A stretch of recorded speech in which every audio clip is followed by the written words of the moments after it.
Inashangaza, urafiki au kujiimarisha?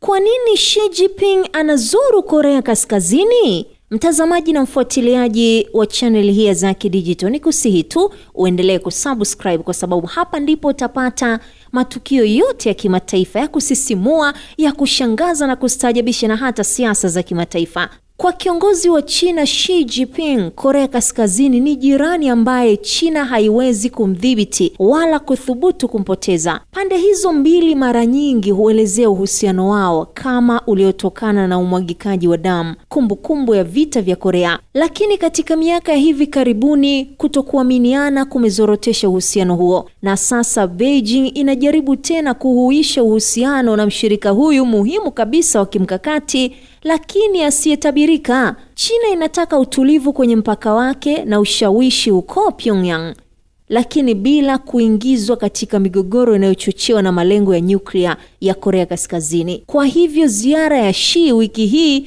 huenda isiwe ya kiurafiki bali kuhusu kujiimarisha. Seoul anaamini kuwa anaweza kumtumia China kama mpatanishi kati ya Korea Kaskazini na Marekani, lakini Beijing huenda ina nia nyingine kabisa.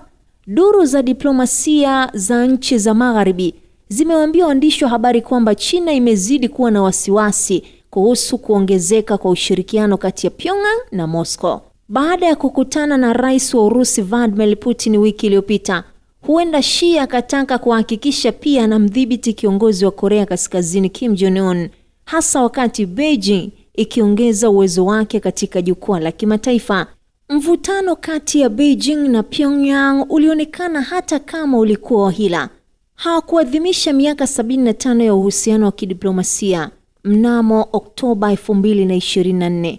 Balozi wa China hakuhudhuria sherehe za kuanzishwa kwa Korea Kaskazini mwezi uliopita. Hakukuwa na mawasiliano ya ngazi ya juu kwa kipindi cha mwaka mzima. Tofauti kabisa na uhusiano wa uswahiba kati ya Pyongyang na Moscow, ukaribu wao na Urusi unaoendelea kushamiri unaonekana kuikosesha Beijing usingizi. Baada ya uvamizi wa Urusi nchini Ukraine, Korea Kaskazini imepanua ushirikiano wa kijeshi na Putin, na kilele chake imekuwa makubaliano ya ulinzi wa pande zote ambayo haya yalitiliwa saini wakati wa ziara ya Putin huko Pyongyang mnamo 2024. Takribani wanajeshi 2300 wa Korea Kaskazini wamefariki wakipigania Urusi nchini Ukraine. Kulingana na uchunguzi wa waandishi wa habari, Pyongyang pia inashutumiwa kwa kutoa silaha kusaidia juhudi za vita za Urusi badala ya mafuta na misaada, jambo ambalo limeitia wasiwasi Washington na washirika wake na kuishinikiza China kimya kimya. China ina mkataba mmoja rasmi wa ulinzi na Korea Kaskazini. Kwa hiyo sasa Beijing haingelitaka kutoa nafasi kwa Urusi kuimarisha ushawishi wake kuhusu Pyongyang. Kim anayejiamini zaidi, asiyetegemea sana, atapunguza uwezo wa China. Beijing imejibu kufumbua kitendawili hiki kwa kujaribu kufufua upya uhusiano huo. Mwishoni mwa mwaka jana, Xi alimwalika Kim kwenye gwaride la kijeshi huko Beijing, akimweka kando yake pamoja na Putin. Ulikuwa mkutano wao wa kwanza rasmi katika kipindi cha miaka 6. Xi aliwasifu wawili hao kama majirani wema, marafiki wazuri na ndugu wazuri wanaofungamana na hatima ya pamoja, na kutoa wito wa utaratibu wa kimkakati wa karibu zaidi. Kinachokosekana katika taarifa za umma ni kutajwa kwa silaha za nyuklia za Korea Kaskazini. Kwa upande mmoja, ushirikiano huo unaivuruga Washington na kutatiza mkakati wa Marekani katika kumbi nyingi za semina ambazo hizi zinanufaisha China kwa njia isiyo ya moja kwa moja. Lakini kituo kimoja cha Asia cha chuo kikuu cha Harvard kilibainisha kwamba kupanua ushirikiano wa kijeshi kati ya Urusi na Korea Kaskazini kunaweza kuibua mwitikio mkubwa wa kijeshi wa pande hizo tatu kutoka kwa Marekani, Japan na Korea Kusini, jambo ambalo litaitia wasiwasi Beijing. Ndiyo maana pia China haiungi mkono mpango wa nyuklia wa Pyongyang. Kwa sababu hiyo itaongeza ushiriki wa Marekani katika eneo. Lakini pia China haikubaliani na suala hilo moja kwa moja. Mwaka 2022, China na Urusi zilipinga azimio la Umoja wa Mataifa lililoongozwa na Marekani la kuweka vikwazo vipya kuhusu majaribio ya makombora ya Korea Kaskazini.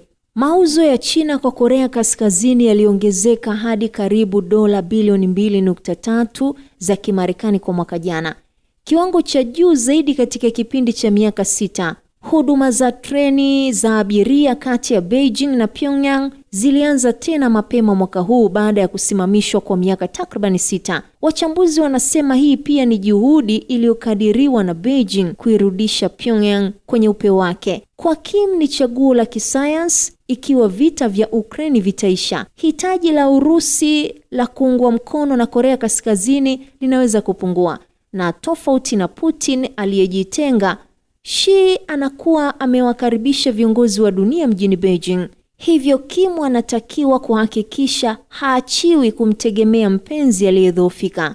Ni hadi mwaka 2018 wakati athari za vikwazo dhidi ya mpango wake wa nyuklia ilipoanza kusikika, ambapo Kim alifanya ziara yake ya kwanza ya nje ya nchi.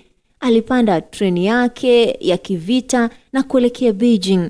Mkutano huo uliashiria kuanza kwa ufufuaji wa uhusiano wao kwa uangalifu zaidi. Kim angeenda kukutana na viongozi wa Marekani na Korea Kusini, lakini ilikuwa mara kwa mara baada ya kushauriana na China.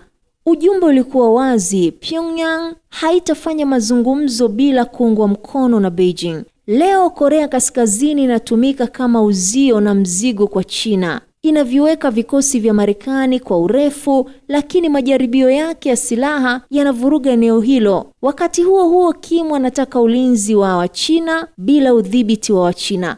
Hakuna upande unaomwamini mwingine kikamilifu, lakini kwa sasa wote wawili wanaamini kuwa wanahitaji mwingine, na hivyo inatosha kuwafanya wazungumze.